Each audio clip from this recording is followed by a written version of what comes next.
Ada masih menyaksikan kabar khusus pemimpin daerah terpilih dan pemirsa kami juga akan menghadirkan bagaimana suasana terkini di Hotel Sun Pacific. Saat ini rekapitulasi perolehan suara pemilihan kepala daerah Pilkada Jakarta 2024 di tingkat provinsi akan dimulai hari ini dan juga persiapan telah dilakukan untuk nantinya digelar rapat pleno rekapitulasi suara yang digelar di Hotel Sari Pan Pacific di bilangan Jalan MH Tamrin. Sejumlah persiapan juga ini masih dilakukan dan juga kami masih menantikan diselenggarakannya rapat pleno. Inilah kondisi terbaru pemirsa sore hari ini karena rencananya pada pukul 16 ini seharusnya pleno rekapitulasi sudah dimulai. Prof Burhan, saya minta komentarnya terlebih dahulu Prof, melihat rekapitulasi target dari KPU Jakarta 2 hari ke depan sudah bisa diumumkan, bahkan bisa lebih cepat. Lebih awal Prof Burhan diumumkan untuk hasil di Jakarta. Apakah tetap berdasarkan pegangan yang kemarin 50,07% artinya satu putaran atau ada dinamika yang berbeda Prof Burhan? Biasanya kalau rekapitulasi di tingkat KPU itu yang paling menentukan adalah data dari KPPS, TPS itu ya. Dan ketika itu diupload itu kemungkinan besar terjadinya perubahan itu sangat kecil. Dan kita mendapatkan informasi dari Jaga Suara bahwa ketika data masuk sudah diunggah oleh KPPS di hari H itu ada 99,92%. Itu angkanya buat Pramono Rano Karno juga sudah 50,07%. Jadi nyaris ketika sudah direkap pada tingkat kabupaten kota itu tidak berubah. Jadi memang kecuali kalau ada kejadian luar biasa ya. Sejauh ini kan penghitungan manual sampai tingkat 5 kota dan 1 kabupaten di Jakarta itu persis seperti yang ditemukan oleh kawan-kawan Jaga Suara. Yang artinya sepertinya kalau itu berlangsung linier, kemungkinan terjadinya perubahan di penghitungan manual tingkat provinsi sepertinya kecil. Jadi satu-satunya peluang buat tim Ridho, Mas Arief, adalah membawa kecurangan yang mereka temukan itu ke tingkat MK. Karena kalau di tingkat KPU sepertinya susah. Yang kita temukan di layar ini ada perubahan. Karena nyaris sama, persis seperti yang saya baca dari data yang disampaikan oleh Jaga Suara, oleh Ainun. Ya. Kalau quick count dari awal kan memang tidak bisa konklusif. Ya, saya sendiri waktu hari H itu ya, itu sudah menggabung 9 penyelenggara quick count. Ada 9, rata-rata buat Rano Karno, Pram Rano Karno itu 50,17%, rata-rata ya. Sementara MOE dari 9 lembaga karena gabungan, total itu ada 3.700 TPS sebagai sampel, itu 0,317%. Karena mengecil, karena gabungan kan, bukan hanya 1-2 penyelenggara quick count. 50,17% itu kan kalau margin of error 0,317%, lagi-lagi tidak konklusif. Karena kalau 50,17% dikurangi ke bawah, masih bisa di bawah 50%. Atau plus 0,317% ke atas. Nah, tetapi data real count kan menunjukkan konklusif ini, meskipun hanya 50% plus 2.900 suara, kan gitu. Tetapi kan lebih dari 1 kan. Nah, lagi-lagi tantangannya buat tim Ridho adalah menemukan kelebihan 2.900 suara tadi, itu bisa di-challenge apakah misalnya bukti seperti kasus TPS Pinang Ranti, sejauh ini kan baru itu ya. Kalau C6 saya sendiri masih belum yakini apakah undangan C6 itu random ataukah sistematik merugikan pendukung Ridho saja ataukah termasuk pendukung Pramono juga dirugikan karena nggak dapat undangan memilih. Jadi hal-hal semacam ini yang kita masih menunggu bukti yang disodorkan oleh tim hukum dari paslon Ridho. Tetapi kalau melihat rekapitulasi hasil pilkada, sepertinya tidak akan ada perubahan berarti ya, terutama ketika dibawa ke tingkat provinsi. Dan juga tadi kita sama-sama telah menyaksikan bahwa dari tim advokasi Gerindra ini telah memberikan pernyataannya. Mas Ciko, ini kita menanggapi hal ini bahwa ada dugaan kecurangan. Bagaimana pendapat Anda? Ya ini sah-sah saja, ini biasa aja dalam sebuah proses pesta demokrasi seperti pemilu atau pilkada kali ini dan yang sebelum-sebelumnya. Bahwa semua pihak tentunya punya keyakinan atas kebenarannya masing-masing. Tapi kalau kita bicara harus terkait dengan jenjang dari proses itu sendiri. Proses ini sekarang kan masih dalam proses penghitungan suara.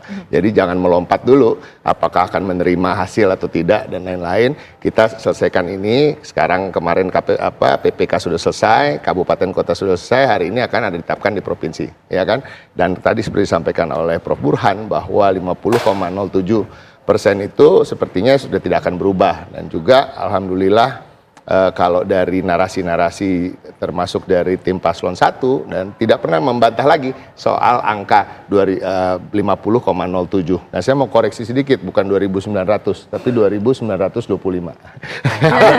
Supaya lebih presisi. Lebih presisi. Karena nanti kalau Arif nyari 2.900 masih kurang 25 lagi. Ya, kan kasihan nanti nggak pas dia, masih kurang dia.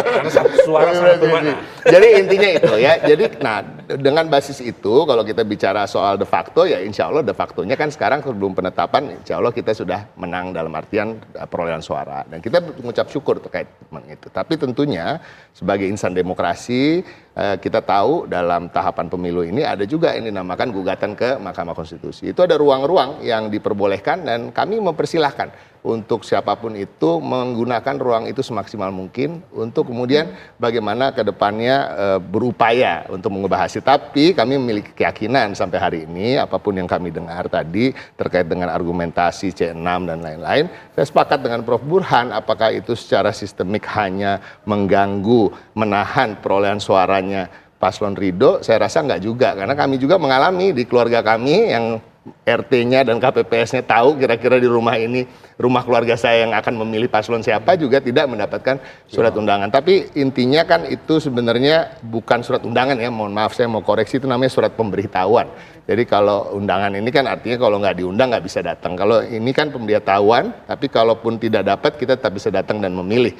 Nah, kembali lagi terkait dengan tingkat partisipasi masyarakat ini sebenarnya yang seharusnya paling besar kritik itu ditujukan kepada siapa?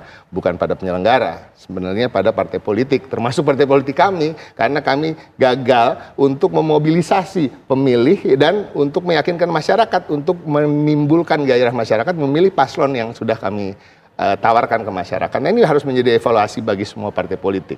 Nah tapi di lain sisi kalau kita juga ingin jujur ya, boleh nih kita berkata jujur di sini. Tidak lebih baik juga 100% tingkat partisipasi, tapi 80%-nya digerakkan oleh bansos atau serangan fajar.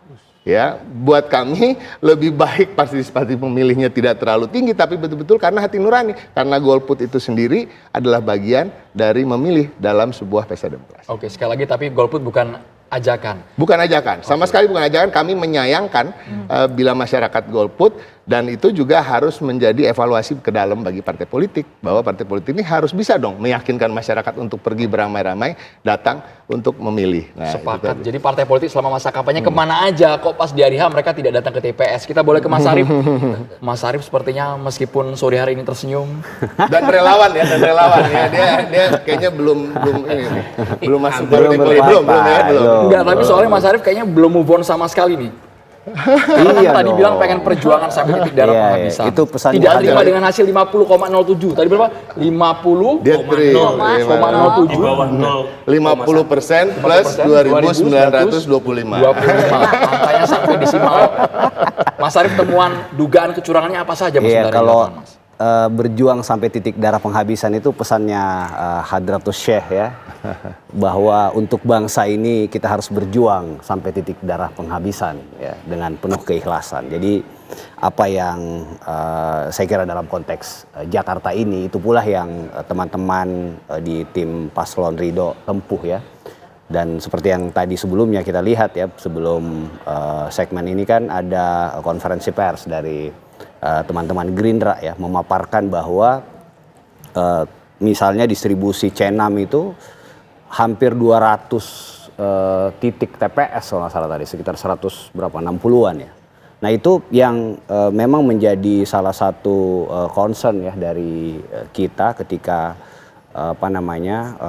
sambil menunggu proses ini, karena kita sampai ngumpulin. Nah yang aneh bagi kami itu misalnya tentang yang tadi disebutkan, misalnya salah satunya yang paling terang ya, ketika KPPS di Jakarta Timur ini dipecat ketua KPPS-nya di Pinang Ranti itu, sampai hari ini Bawaslu juga belum memberi rekomendasi gitu. Padahal itu kan sudah terang benderang gitu faktanya gitu. Nah itu salah satu yang menurut kami di Ridho ini ganjal gitu ya, sehingga bukti-bukti gitu ya atau fakta-fakta yang kami temukan tadi ya sambil menunggu rekapitulasi ini ya kami tentu sudah menyiapkan ya langkah-langkah tadi sampai titik darah penghabisan itu ya, karena sambil nunggu PSU-nya, kalau nggak beres PSU-nya juga ya itu semakin menguatkan apa yang akan kami tempuh misalnya di Mahkamah Konstitusi. Jadi itu yang sedang ya direncanakan lah di tim Ridho. Mas Arief, berarti partisipasi yang masyarakat yang rendah ini juga menjadi salah satu concern, mengingat juga hal yang perlu diperhatikan adalah partisipasi yang rendah adalah untuk anak muda. Ya. Bagaimana tanggapannya? Iya, memang di satu kesempatan saya bicara juga ya bahwa teman-teman muda ini kalau kita cek ya, dan saya minta ke teman-teman monitor itu hampir di setiap TPS itu memang partisipasinya 50% sekian. Jadi nah ini salah satunya mungkin karena mereka belum mendalami gitu ya. Karena kan teman-teman muda kita ini selalu secara kritis melihat apa yang akan dibawa oleh dua paslon ini. Saya juga menganggap apa yang kami lakukan selama ini ya belum maksimal, sehingga ketika misalnya ada kesempatan misalnya PSU atau nanti second round gitu ya, itu kami akan upayakan itu maksimalkan